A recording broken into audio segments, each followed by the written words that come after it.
Aditya. Hello. Happy 2017. Wish you the same to same. you. And first of all, I'm just thrilled to be sitting here outside. This is the Mumbai winter. Yes. You know, we Absolutely. have about 5 days, as you Exactly. Left. said, Oh left God. of this. And anybody who's watching and complains about the ambient noise, too bad. Exactly. Yeah.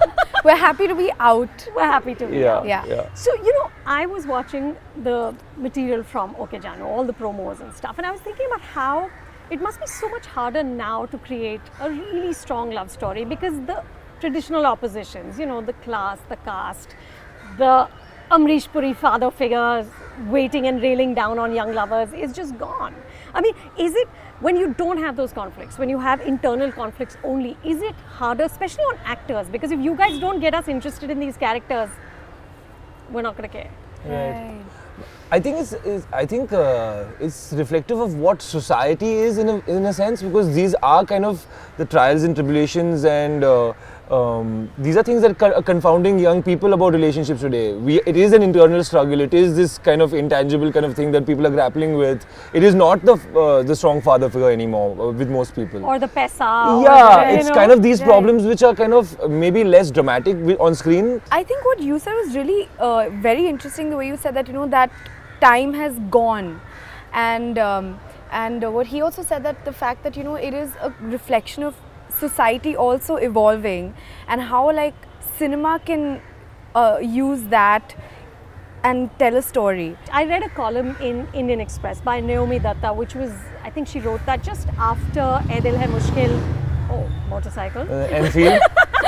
You can even recognize I love it. So I think she wrote it right after Ae Dil Hai Mushkil and Dear Zindagi, and she was talking about how, you know, because the conflicts are internal, some of these films honestly don't sort of have the same, of course, the same drama, but are also indulgent and sometimes just very pointless, because she says millennials have the emotional depth of a cappuccino. So when you have that emotional depth, the stories are about millennials, and that is what it is, and therefore the films are also sometimes indulgent and sort of vaguely pointless. Right. What is your response to that?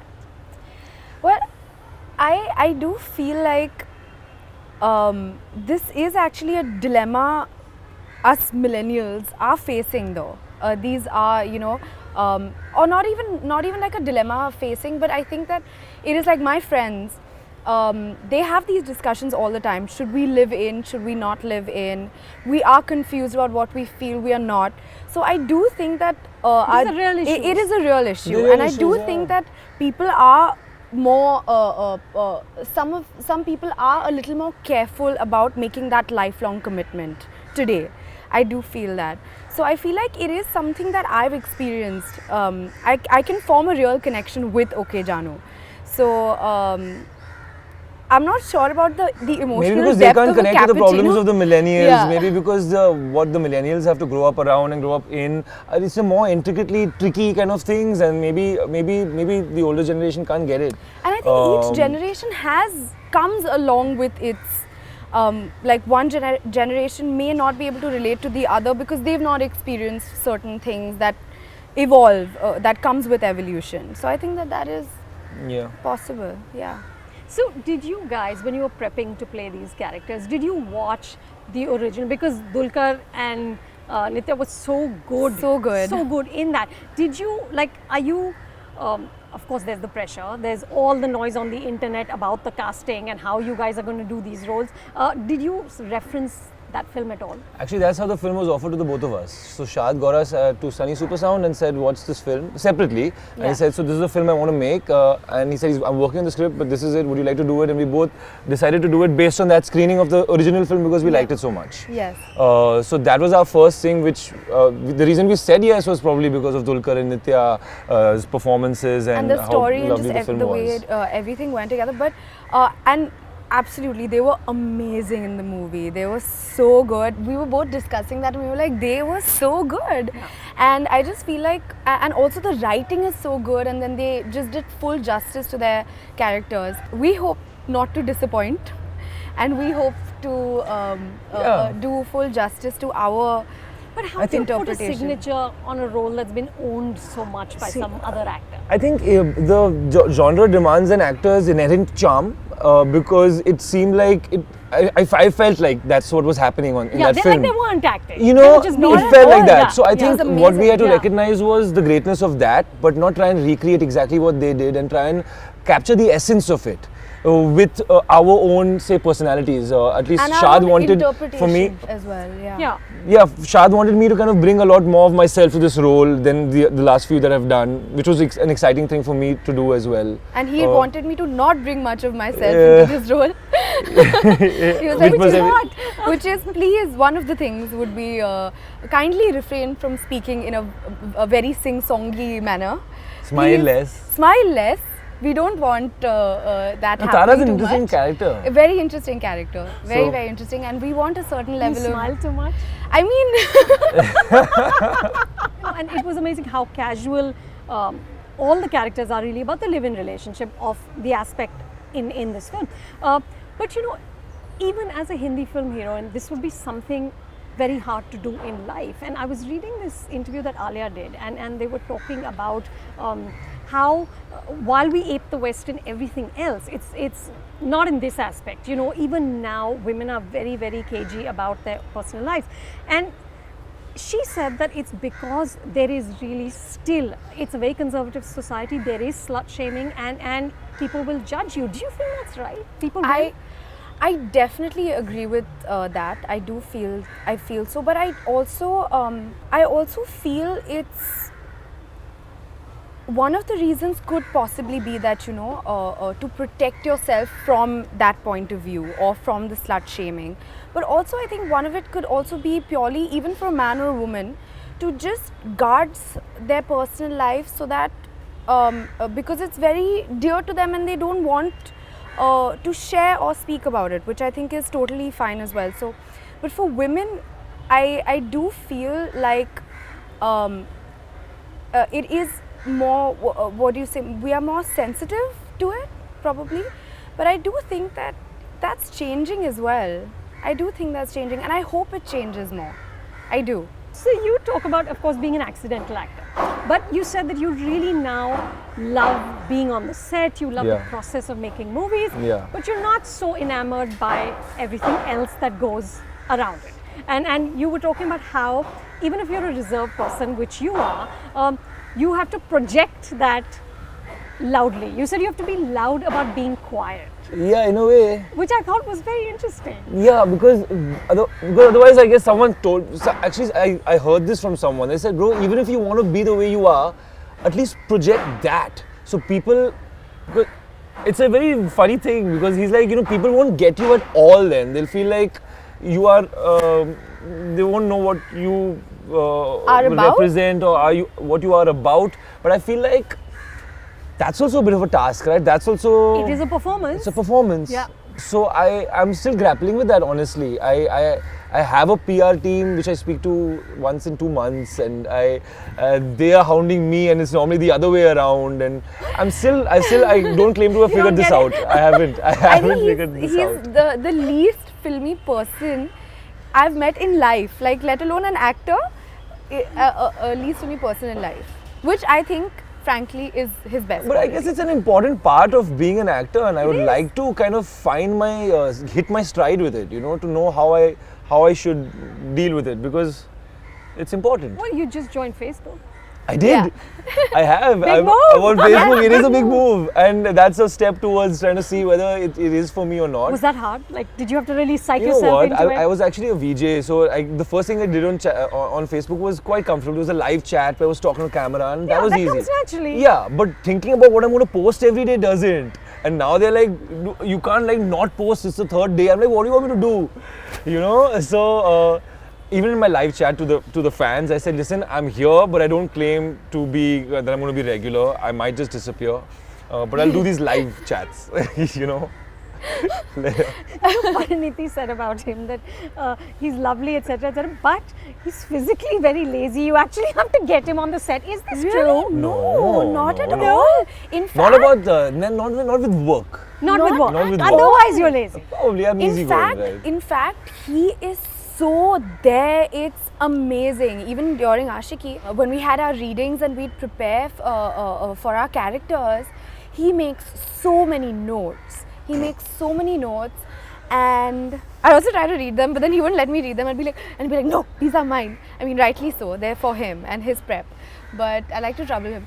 But anyway, so he, even on our film, when we had readings, he makes his notes and he thinks about things to such a level that it gets me also thinking ki, Arey yeah, I'm not doing enough. I'm not doing enough and I'm not thinking this way.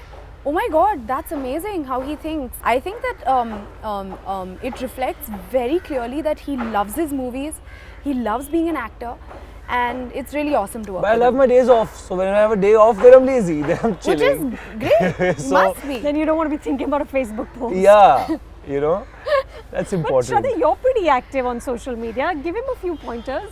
Yeah, I'm going to take some training from you. I think I enjoy Instagram very much. I think I'm more like of the photograph poster You're more visual. than, I guess so, yeah. So yeah, I mean, I think. And you've been on it for a long time. I remember for a during while. Ashiki you were... Yeah, just before Ashiki I got So on, you- or onto Instagram. But I think that I think Facebook was a good idea. I think for him to come on because and in one day he got I think 1 million followers, likes. So I think that that's a big number to start with, and that just reflects on how A lot of people to disappoint now. How loved you are. Listen, you've got an audience out there. You better No, I'm going to step away fight. from here and quickly think of something. No, I think they appreciated my honesty, and I have to set the tone, right? I can't over promise and under deliver. It should be the other way around. Absolutely. Yeah. But Shraddha, you on the other hand have always dreamt about being a star. You know, Yes. you always wanted to be an actor. I read this interview where you talk about wanting to be somebody who's remembered. You said, I want people to read my biography. I want to be memorable. So, I mean, you're very young. You're very also new in the business. But is this something that ever factors in when you're selecting roles? I mean, are you thinking posterity, legacy? Does that factor in?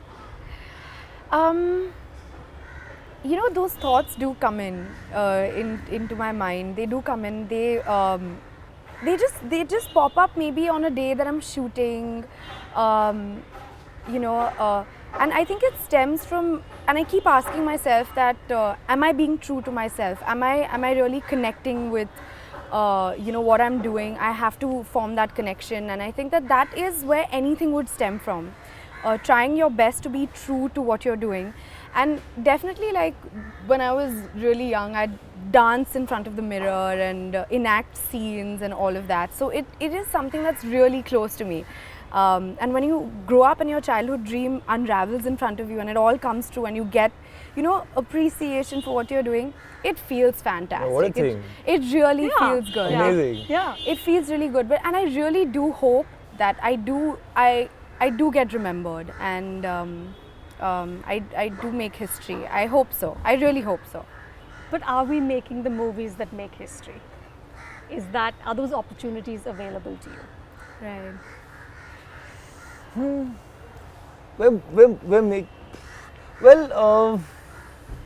Yeah, I think so. We're getting there. We're trying. We're trying. Good films are doing well. If you look at last year, films like Urta Punjab, Kapur and Sons, and of course Dangal, on paper might have not sounded like the most commercially viable film, but you see that if it's made well and made truthfully, there's an audience for it. So I think we are moving forward in the right direction, maybe slowly. It is a business and it is a tough country to understand what and how to cater to so many people when tastes are so varied. So it's a tricky kind of place to make a film which, you know, you want to speak to so many people, but you want to still be true to what you're making. So it's a very tough place to, I think, make a movie in as well. Yeah. But I think we're getting there. I think so too. I think we are getting there, and I hope that, you know, I'm a part of that cinema that would really stay in people's minds for years and years to come. So tell me, what's the one change you want to see in Bollywood in this year, in 2017? What's the one thing you could change if you could?